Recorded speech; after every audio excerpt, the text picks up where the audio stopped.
Now, look what it turned out for you. Look how it played out in my favor.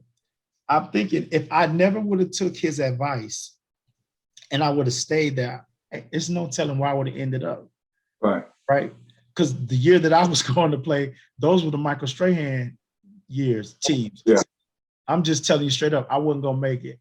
I might have been a trainer, but I wasn't gonna make that team. Right. I would have spent all that time, and I feel like sometimes as men we waste time because we refuse to get the help. Right. So I remember I'm like, hey, I got the scholarship. Okay, but that's not the case. I had to work while I was at Paul Quinn. Right. Listen, I had to go get it. If I wasn't working and doing all those other things, work study, man, I worked in the NYSP program as a youth sports program we had in the summer. I worked for the YMCA. I had to do all of that, get my books and do all that, maintain play ball while I was there. So Keith, could you talk to that? Because I know your experiences is similar. You know, people think you just down there catching touchdowns, you know, going to classes and that's it. Talk to them about your experience, man.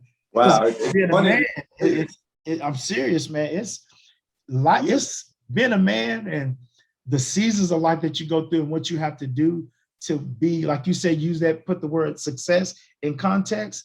Man, it's something else. Go ahead, Keith. It's funny you talked about the different jobs that you had while you were at Paul Quinn up there, and you have some glory positions. Those are high stake positions compared to what I had. Didn't feel like it, man. It didn't. It may not have. And that's that thing when we put things in perspective. You know, we talk about, you know, we always think that ours is, you know, much harder than everybody else's. Well, my jobs were, I actually had to have a job because I was there was no scholarship for Howard Payne. Right. So I was student aid, you know, financial aid because we qualified because of my mom's financial history. Yeah. And I had, you know, loans. Then the rest of it, I had to get out and get a little job. So one of my jobs was to do the laundry. Wow. So between practices, from the first practice of 2 days, you know, typically after that first practice, you go and lay down and get rest for the second practice. Well, one of my jobs was the laundry. So when everybody hung their, you know, their clothes on the locker with the pen, I was helping the manager go by and collect those and put them in a buggy, take them in the back to wash them. Right, man. So that was one of my jobs I had to do. And then you know, again, when we embrace those situations and understand them fully, I think they end up working out for us because for my situation, not only was I able to wash the laundry for the players, the coach allowed me to wash my own laundry. Right. Not having the money to do extra stuff with anyway, laundry was, you know, something I was able to save a little money by doing my own laundry after I did the team's laundry. Again, nothing glorious about it. And after my sophomore year, you know, I was all conference, and I think at that point I was honorable mention All-American. And one of my friends, we still laugh to this day, he called me the All-American jock washer. Wow. Wow. It was tough embracing that, but you know, it was what it was, and I understood it. I had a couple of more jobs. I opened a gym, opened a weight room, and I took advantage of those. You know, one of the things that based on my home training was to understand when I'm put in those situations to embrace them, you know, and not be embarrassed by them. And thank God I was able to do that at a young age because of those work ethics that I was taught. So from being able to wash my own laundry to opening up the weight room to at that point when the weight room is open, I just get my workout in while I'm there. Right. So I'm not working, but I'm also working out. I open the gym, the guys come in and run a couple of games. I can get a good little conditioning in by running some full court with the guys in the gym. Right. And then I had another job. I had a couple of teammates who had a dad who had a lawn service. So he would come and pick me up sometimes when I would open the gym, take me to cut a couple of yards, and then bring me back to close the gym. So I worked my way through college as well. And you know what? Again, it ended up being a blessing for me because it taught me some ethics that, you know, I'll carry out throughout life with me.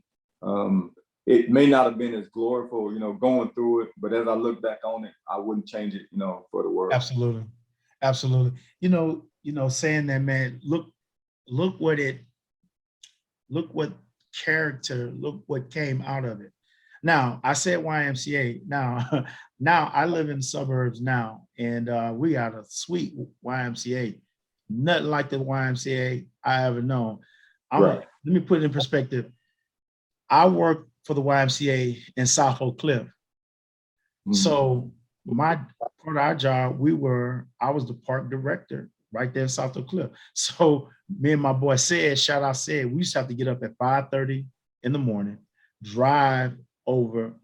People who know, go over to Ledbetter, open the gate, and turn the water on for the pool. Put the chlorine tablets in it. Let the water run. It took 2.5 hours to fill the pool up. We locked the gates back up, go back, report to the YMCA, get all of our stuff, take all the stuff to the park, set up, and they were specific because it was a summer program. So we fed kids. So they would bring food out. So do you think about it? These kids are not even eating.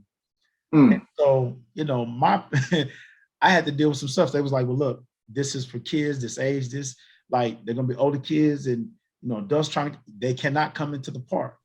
I'm like, hold on, you know, I'm not security, I'm just the program. So that ain't even my pedigree, but it was something about growing up, just, you know, having this thing, just like, make some, hello, hey, homie, you can't come in the park. Now you jeopardizing my money.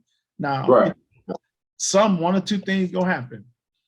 I know I'm gonna get that check this Friday, and I ain't letting nothing mess with it, you know. And even if that means me and you got to fight, whatever, that's what's just gonna happen. Now, I don't want to go to that, but I'm telling you, if you threaten this was gonna have to go down. So all of those things, and man, Keith, I'm gonna tell you, it was during those times with my upbringing, man, seeing those young kids, man, who didn't have fathers, young boys, kids, just things that, like you said, our parents, I doubt if they seriously made over $25,000, $30,000, but all the things that we had, man, these kids, man, didn't have no shoes, they come no shirts, man, that stuff just got around my heart. I was like, man, we got to do something. It's like, we got to do something better. We better than this. You know, the people that's in this community, things like that. So all of those experiences, they have me in the place that I am today. And I'm so grateful for them because I had to face some fears, man. It was like, you know, okay, I don't know how this is gonna go. Now he done went back and it's 4 or 5 of his homeboys just being said. So I'm thinking I might have to grow up today. You know, these type of situations, and it's all part of manhood. I ain't at home. I can't go get my boys. I can't go get, but it's you. The rites of passages of entering into manhood. And so it taught me to just believe in myself. I had to grow to a whole nother level, man. And when I look back at it, they were necessary for now. And I just think, man, in manhood, you cannot overlook, I call them growth, maturity moments, right? I remember times in off season, you know, we'd be working out and the coaches say, hey, it's all about next year, you know, it's all about next year. Now, I've always, man, for whatever the reason, I ain't been the strongest. I wasn't the fastest and none of that. So it's like I've always had to, I had to put in extra work just to keep up with everybody else. And so that's just my mindset now. And my grandfather, I believe he noticed that in me when I was a kid. He told me, man, my grandfather, he never whooped me. But one time he was going to whoop me, man, because, man, now, you know, Keith, it's summer, July, we out picking peas, man, and pulling watermelon. And homie, I ain't pulling my end to share the bargain. Man, we were broke. We was eating a little something, sausage on the tree, drinking our water. My grandfather pulled me over. He didn't embarrass me in front of everybody else. He got in my face. He said, let me tell you something. He said, you're not no little boy. You ain't in third ward no more. He said, you here now. And he told me, he said, you're a man, you got to work. He said, we work. He said, if I ever in my life find out or hear somebody ever outworking you, he said, man, I'm going to put my foot and you know the rest of it. And I'm telling you, from that conversation right there, I just know now, even now, like, you may be stronger, faster, smarter than me, but you will never outwork me, right? And so in manhood, when you talk about focus, structure, and accountability, when you don't have those things, there's a part of manhood, it doesn't get a chance to grow. Talk about, Keith, a defining time in your life where you knew it was defining and you knew that I needed to, in this situation, this situation has the potential to make me, break me in terms of me moving forward in my manhood, not necessarily with things I want to do in life, but just me being mature as a man. Is there any situation or any particular thing that you can point to says that right there, it was a maturity growth moment for me? Yeah, I think there was a moment, and it had actually nothing to do with sports, but it was just one of those life experiences. Yes. I was put in a situation, and initially I wasn't sure how to handle it. So it started out, I was actually doing laundry. I was in college, probably my sophomore or junior year. I was doing laundry in the dorm, and I was one of the few guys that actually had a vehicle. Okay. So a couple of the guys that I knew, I was pretty close to most of the guys, and we had a pretty good, pretty close network of friends. So a couple of guys that I would call my friends came to me and they were like, we need to ride to the store. We're gonna get some groceries. So I was like, cool, let me put this load in the wash, and I'll put my flip-flops on and I'll run y'all to the store. So I got my stuff together and I took them to the store. And I was sitting in the parking lot. They actually got out and went in. I stayed in the car because I didn't have any money to buy anything with anyway. Who you telling? So I stayed in the car. They went in, they came out, and the store manager followed them out. He was like, don't leave. Those guys have stolen some stuff. And, being a college guy, I was like, man, I know these guys, And at that point in time, I would have been willing to vouch for them. Like, there's no way these guys with me went in and stole some stuff. I was like, no way. And the guys were, they were reassuring me that they didn't take anything. I was like, man, let's go. He just harassing us. So I pulled off and we got, halfway back to the school, and they started pulling stuff out, throwing it out the window. Man. And at that point, I got a little nervous. And again, that's part of not knowing how to, how to deal with that situation. So we went on to back to school, got in the dorms. They went their way. I went, continued doing my laundry. Then about an hour or so later, 2-3 carloads of cops were outside the dorm. The head coach is out there with them, and the entire dorm is in the lobby looking out, wondering what's going on. The head coach walks up to the dorms, opened the door, and he said, Crawford, I need you to come out of it. At this point, I don't know whether to run, to hide, or what, but I was pretty nervous. And to be honest, the only thing that I could think of was my mama gonna know I was up here and we was getting in trouble. That was the first thing. That's the first thing. That's it. So I walked out and the coach was like, well, the cops are here. They said you were at the store and you had some guys and y'all was stealing some things. And at that point, I was included in taking the stuff. Oh, no. I let coach finish talking. I said, Coach, can you give me a minute? Let me go in the dorm. So I went back in the dorm, and again, the entire dorms, probably all the dorms are now in the lobby of our dorm. So everybody's there looking. I'm embarrassed. Again, not knowing how to take this, and too often we get in these situations and we don't know how to act or how to behave. And these are life-changing situations. Right. So I go back in, I called the 2 guys out that I had taken to the store. And I was like, okay, now, one or two things are gonna happen. Either y'all gonna walk out there and tell them y'all took the thing and I didn't have anything to do with it, or I'm gonna go out there and tell them that y'all took the stuff and I didn't have anything to do with it. Now, if I go out there and tell them, when I come back in here, me and y'all are gonna have a problem. So after I tell on you, I'm gonna come in here and I'm gonna whoop you. Yeah, so we're gonna fight. Yeah. And I was pretty stern in my stance on that. And they looked in my eyes and knew I was serious. Yeah, for sure. I never claimed to be the tough guy, but at that point, Absolutely. They realized, so he gonna tell on us, then he gonna whoop us. Yeah. So they walked out with him and they told the coach, and the officer that what happened. And again, I was pretty nervous on what could have come out of that situation. But Absolutely. At that point, too often we allow peer pressure. Well, I'm not gonna snitch. I'm not gonna tell you. I'm like, well, I didn't have anything to do with it. So we're gonna get to the bottom of this, and I'm gonna do what I think is right. Based on my upbringing and what I think is right. So again, the guys came out and they told the coach. And as I look back on that moment, and as I watch news today with different situations, that could have definitely been a life changer for me. Something as simple as that. At that point, I could have been put in the system. But you know, thanks to the grace of God, everything worked out.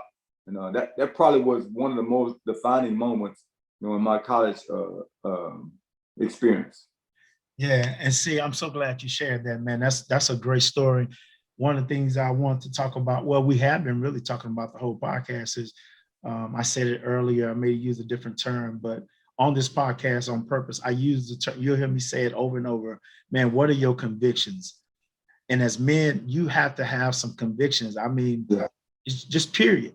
Like these convictions, it doesn't have anything to do with my neighbor or my family. Like, okay, you know, take your name, you know, whatever your name is, like, look, Harry, these are the convictions that you live by, right? You know, I know most of us, you know, we live by the law of the land. In other words, you know, if it say drive 30, drive 30, you know, don't do this, don't do that.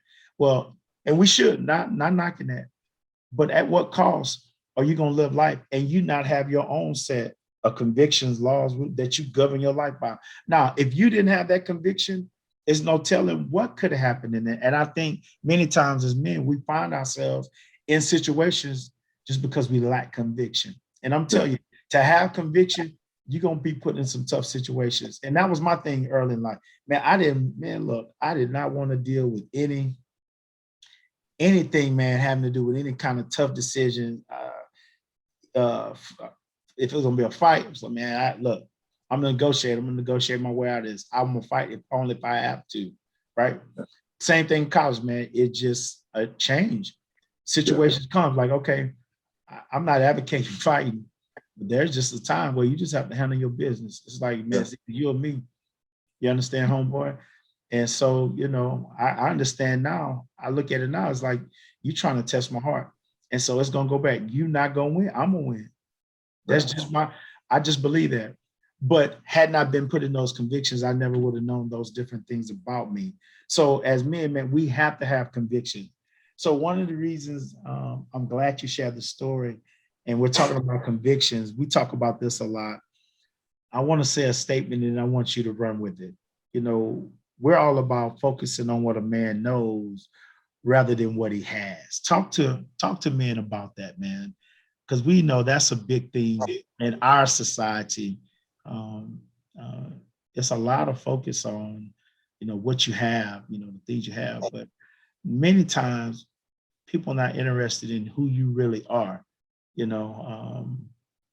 And my thing is, man, I'm just this guy, man. I'd rather you be, you know, the friends I have, I know they rocking with me just because I'm Harry. It doesn't have anything to do with who I am or none of the other things. So talk to that, man. It's men struggle, especially brothers, man, Black men. We struggle with the things we have versus who we are and what we know. What would you say to that? What would you say to men? I think the biggest issue we have with that is, I think holistically as a society, we have an image problem. Okay. And the problem is we're so focused on people seeing us than us just being. Yeah. We have a tendency to want and we grab things. And then I'm sure, well, actually, I know I was at a point in my life where, you know, things that I have and the things that I did, I was more concerned about, you know, everybody else viewing those things than me actually having those. And I think that's probably one of the biggest issues as men that we have. You know, we think we need the guy to see the Jordans that we got on. We need to see the car that we got, you know, with the rims we got on it, you know, and we too often don't focus on the actual things that we want ourselves. Right. And when you get to a point where you're content with what you have and what you want, and you have those things because you have them and you want them, that will release a weight off your shoulders, you know, the weight of the world. Right. And I'm at that place now where I really have absolutely no concern or worries or interest in what someone else views my life as opposed to how I'm actually living my life. Absolutely. And what I want in my life. And that's something when I talk to young people, I actually spoke with a young cousin probably a few months back. And he was an athlete in high school. He was a phenomenal athlete in high school and a phenomenal athlete in college. and his career ended in college. And the perception from everybody was that he would be in the pros, including myself. And he actually had the tools to do that. But for whatever reason, it didn't happen. And we're now, years past that, maybe 5-6 years past that point now. And I think he's still living with the pressure of where everybody else thought he should be in life. Right. I had the conversation with him. My thing to him was, when are you going to get to a point where you're okay where you are and you decide what you want to do with your life at this point? Absolutely. Not rolling back the hand of times on where you thought you should have been, or more importantly, where everybody else thought you should be.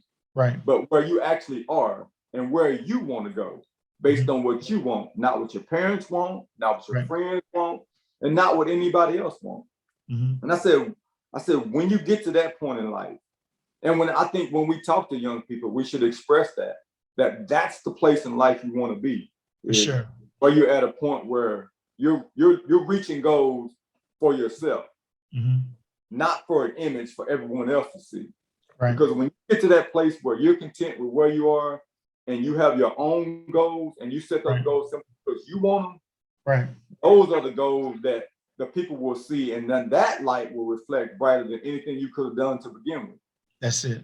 I like that. That light will reflect, right? I like that. Wow. Another thing, one of the things I like about our the place where we grew up. There's a pride that's there, right? And I really believe you could probably go anywhere in any local hometown where you have people who've just been there for a long time. And I'll use the analogy this way. Can you remember? I want to kind of take you back, and you'll remember. You'll definitely remember. You remember what the feeling was like when we were kids and we would go to the football game, and Graylin was playing receiver, Lewis Bain was playing receiver. DA was running the ball, Howard was playing cornerback. We were the young cats watching the older guys, right? And then you go so on, and I could just name others that we watch. And then finally one day, we're those guys, right? We're no longer watching, we're actually playing on the field, and there are people in the stands cheering for us. It's important for men to understand that in those cycles in life, through that natural illustration, we have to make sure that we never break the cycle. And the reason I say that now, when you and I talk, I love the conversations now, because it's like, man, listen, it's about legacy now. It's about definitely putting things in place so that the generation that's behind us, the generation that's, on our heels, our children, they have a better start. They have something different than what we had. Not that we're better, they're better, anything like that. It's just my responsibility. And for men, our society suffers, our community suffers, and our family suffers. And when we as men shuck our responsibility. Now, there was no necessarily responsibility in terms of being a part of those stories, the maturation process. But in life, I do believe that there is a maturation process. If we don't partake of it, we let down what's behind us, right? And I think, you and I see that in our society as a whole, in our community as a whole, and in our families as a whole. What would you say to that? And how would you encourage men to make sure that they play their part in their role in the story? I think it's very, very important. And again, I think, like you said, going through it, you may not comprehend the power of that image you have. And but I think one of the things where we fall short is in that process, we become that person that everyone looks to. So I think we have, first of all, a responsibility how we behave when we're in that moment. Okay. And how we carry ourselves. But I think the more important part is after we get out of that situation, we still have, like those names you just named, those guys still are quote unquote icons in our head because Absolutely. who they were, you know, and what they did before us. Right. They did all those great things that we actually got to see them do. Absolutely. So they hold a responsibility to now where it really comes into fold is when you actually mature out of that position and you get to where we are. So now I can go back and talk to those guys who actually in that role now. Right. So I really don't need to have much of a conversation about their on the field performance because they probably already have that. Bingo. That's what I want to get to. Where I can actually talk to them about is the responsibility they have outside of their football or their sport, the life responsibility, and some of the things that we naturally learned from generations before us that were wrong, that we thought in that moment were right. Yes. And I think that's where the real responsibility lies. And I think that part of the cycle we have to break is for that kid to go through being that icon guy, being the hometown hero, and not being an impact in the community on everybody. Right. And that's where the importance of that comes in for me. And what I make an effort to do is I make an effort now to go back because I still have an impact on a lot of people in my hometown, whether I like it or not. Right. So now what I have to do is I have to choose how I can use that influence. Right. And influence is powerful, whether we want to admit it or not. It's powerful. Whether we agree or disagree, it's extremely powerful. And that goes from just what we watch on TV, the influence of that. When you have influence over people, I think you have to be conscious of that and you have to use that in as positive a way as you can. And that's where I am in life. I make an effort to go back to Palestine where I think I still have, you know, a lot of influence. And I sit down and I first of all want for the young people that I have influence over, I want them to see me as being touchable and tangible. So I want to sit down next to them, grab their hand, you know, grab them on the shoulder, give them a hug. Yeah. First of all, so now I'm touchable. Right. And I like to tell them, you know, some of my stories and not my success stories, but some of my failures. Bingo. Because I think it's more important for them to see that, you know, a person that they idolize or has influence on them, to let them know that, hey man, you may have just seen the glory side, but it was a rough, muddy side also. Absolutely. And I think they'll relate more to that and to me when I can let them know that although my image, you may not have seen the messy stuff, I made as many mistakes as you can. My role now is to tell you about them so we can have a conversation about them so you don't have to go and make those mistakes. Wow. And I think that's where we fail collectively as a people, especially for us. Right. And it doesn't just have to be, you know, people right in our family, because our family is our network. Yes. You know, whether that's blood, you know, friendship, community, the whole thing is connected. And I think the whole thing affects the world, you know, from impacting your brother, impacting your friend, impacting your cousin. And then the umbrella of that, you know, the tentacle reaches, you know, millions. Yes. I think that's why that's really, really important. And I make a conscious effort to go back. And I never want to say I ever give up on a kid. Absolutely. Never. If he or she is willing to listen. That's it. If you're willing to listen to me, I have all the help I can give you. And I would be willing to give you everything that I have to help you move forward. Right. And I think the help that's needed more is to giving them information to navigate through some of the rocky points in life. Right. And to let them understand that you're a resource for them to use to get some of the that they may need. Absolutely. And one of my biggest things is I always tell them, I probably don't have all the answers. That's I right. can guarantee you this. I know somebody who has the answers. That's right. And I'm not afraid to reach out to that person on your behalf. All right. And I think that's what we need more of. And as those legends pass through and they cycle back around, I think that role in their life is probably the most important role that they'll ever play. Wow. That they put back into the community. Wow, that's powerful. Man, this has been a great interview. Um, and man, you just right along the track, man. I want to end it right there where you talked about. I was hoping to crescendo there this summer. I'm really excited about this opportunity to go back home and just do that for the community at large. And I'm a product, of that community. My family, your family, man, have been there for years.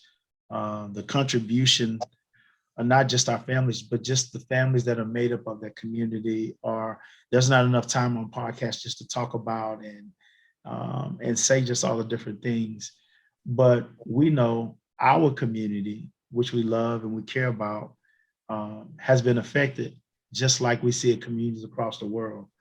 And we thought it important to just stop life, go back, and just go back and be an encouragement for a weekend. So I was excited, when I shared my heart with you. You was like, man, I definitely want to be a part. So this summer in July, we're going back to do the Hope Symposium, and Keith is going to be one of the coaches that's going to be speaking on that day. And man, I'm really excited about it. Of course, for me, it's going to be really an emotional trip to think about, my journey and something else, Keith, man, I never, you may have known, may not have known, but growing up, of course, one of the things I'm so appreciative about from my mom was like my upbringing. She made sure, man, I was going to have the upbringing in church. And so a lot of the things, even though, man, I went to my fair share of parties, we went to games, but there were just times where she was like, I am going to let you go to some of these things. Some of the things I'm not going to let you go because I need to make sure that you have this deposit. And because she made sure I had that deposit, even though I had all the other life experiences, I have this balance now in life of what I'm doing now. And so just being back that weekend, just thinking of all that's gotten me to this point and what we're going back to do, I'm really, really excited about it. And of course, this is a plug for the Hope Symposium. Stay tuned.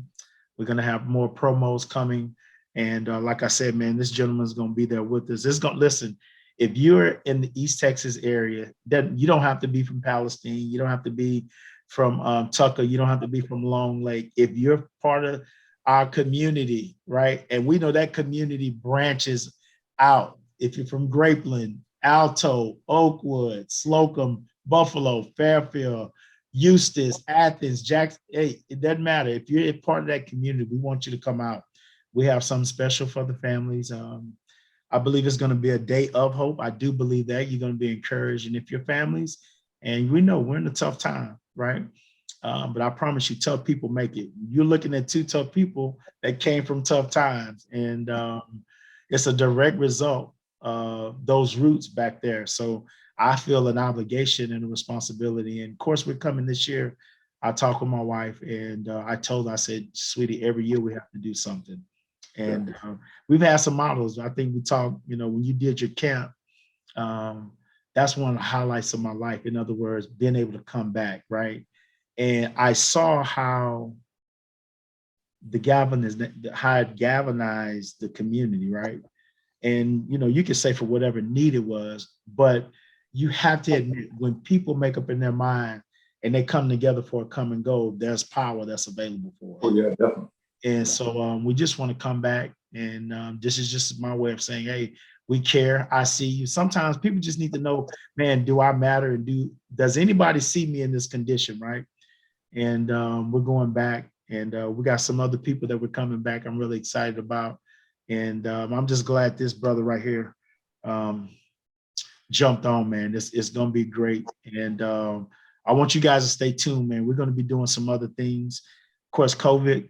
We definitely, trust me, we respect COVID, but as things start to upswing upward, there are going to be some other opportunities for us to be out. And trust me, we come into a community near you. I know we hear the cries of mothers and fathers. Man, I need some help with this young man. Trust me, God's given us a team, put some relationships in place to get your kids some help. And it's not just your kids, but just you. There are times, man, yeah, my kids need some help, but just as a father, man, I need to know, man, dude, do you have any dents in your armor? And if you didn't hear that today, I mean, I don't know what else to tell you, man. It's just this conversation, man. The brother opened up his arm and said, look, I got dents in it. You know, I know you thought I was Superman, Clark Kent. No, that's a lie. I have dents in it. And I think we're better when we can share from that perspective, man. Before we get out of here, K, man, once again, I appreciate you. Is there anything you want to share, man? You want to drop on the New Balance audience or anything? No, I'm just glad that, you know, you're doing what you do. Yeah. I think at that point in life where we understand, you know, the impact that we have on our community, which is the world. You know, when we talk about our community, you know, it outreaches to the world, from our family to the world. So the fact that you're at this point in your life and you're bringing me along with you, we both reach out to each other, and you know, we've opened each other's eyes on a lot of things. Oh, and man, I think for sure. we have to include a lot of other guys in this, and we have to grow this whole network of, you know, just the socializing and the networking of, you know, of life itself. Because there's nothing like talking to, you know, different people and getting different perspectives on what we're all going through, because everybody's going through something. Absolutely. And I should have said it earlier, but I want to say it now while we do have a few minutes. I think too, Key, I want to make it clear. Don't get it twisted, man. This is my boy. I mean, period. You know, be careful what you say about him, you know, because it will go there. But I don't want people to get it twisted that our conversation is just this, you know, we're talking about the Rockets all the time. You know, in a real relationship, you need to talk about some things that's edgy. Like we don't agree on everything. Like he has a perspective, I have a perspective. Sometimes, like, well, you know, some things that just you have to agree to disagree on. So I'm saying that to say that there is this perfect relationship where it's like, you know, I get these pats. No, sometimes you don't need a pat. Sometimes you need a push. Yeah. And I think that's the thing I'm appreciative of our relationship. You know, it's a push. You may not have physically done it, right? But who you were, that's why it's important to be the authentic you. Like I go back to what you said. People are watching. So, and I want to be transparent because I know men that need to be transparent like me that are not. Right. And I'm telling you, the answer and the people that you need, if you survey your life, they're somewhere in the vicinity. If you be bold enough to reach out, I promise you, man. Like I wouldn't have like some of the things were said. I wouldn't have said that back in the day, even though I thought it, right? And I want to give clarity. Didn't matter what season of life in, this guy right here was showing up. We talked about the college days. He was in college in Howard Payne. He would come to Dallas and come pick. I was in school. He'd come pick me up. He'd come find me, call me, find me. Hey, what's up? We hanging this weekend. Come get me. Didn't matter. I didn't have to work. Even if I had no money, none of that. It was like, I got you. Don't worry about that. Me and you gonna hang. He graduated. I still, for whatever reason, we should have graduated the same year, 89, but I wanted to stay in school a year extra. So I stayed in school and I graduated 90. Same thing. You know, he came down for our prom, different events. We play ball. They come to the games. Like he been that guy, you know, just every season of life, man. And so he didn't tell me some tough things, right? As a friend, but I knew it came from a place of love. So you have to have those people in your life. Don't tell me you're successful and it's just you. You lying. I'm telling you, I'm looking in the camera and saying, it's not true. You lying. Oh. If you don't agree, hit me in the DMs. We can chop it up. But if you say it's you by yourself, it don't matter who you are, what your age is, we can talk. I talk mano a mano. It's not you. I want to break on purpose. We're going to break that, right? You got, look, I mean, I don't know. You look out your window, look on the TV, look in your family, look at your coworkers, you see it.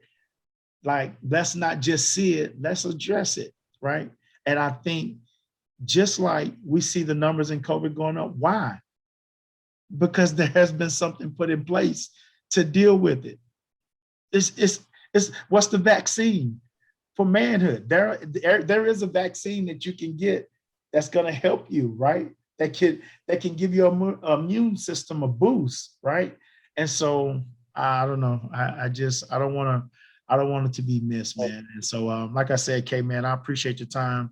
We went over a little bit today, but I think it was all worth it. And I know this podcast, it's gonna help some guys. Listen, I'm calling now. I would never put anybody business out here publicly, but guys that are watching this, man, some guys are gonna be watching. You know exactly. It's like, man, can you deal with this? Some of the stuff we talked about today, guys said, man, can you just talk about it? Right? I don't know how to do it. And I think when you can get to a place in life and be cool enough to say, man, I'm facing something, I don't know how to handle it. That's a good place to be because you can get the help you need, man. So, okay, man, once again, man, I appreciate you. Let Miss Dietrich, man, know, man, we appreciate you sharing us with us today. Tell Mr. Brandon, I know he out there letting him have it, man. Yeah. You say he's running track today? No, he's actually a baseball game. He's a baseball game. That's, man, I want to come see him play, K. Real talk.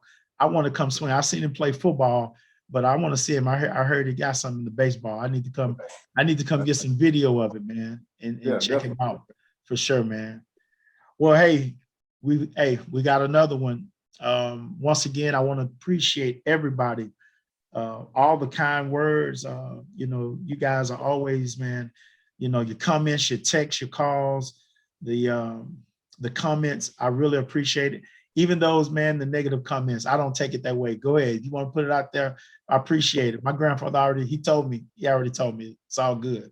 No, it's all love from over here. But we appreciate the New Balance podcast. This channel, I can't do it without you.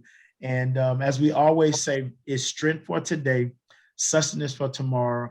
And no matter what phase or what era of life that you're in, there's always room for a new balance. It's your boy, HTO, your potential conditioner. We'll see you when we see you. Peace.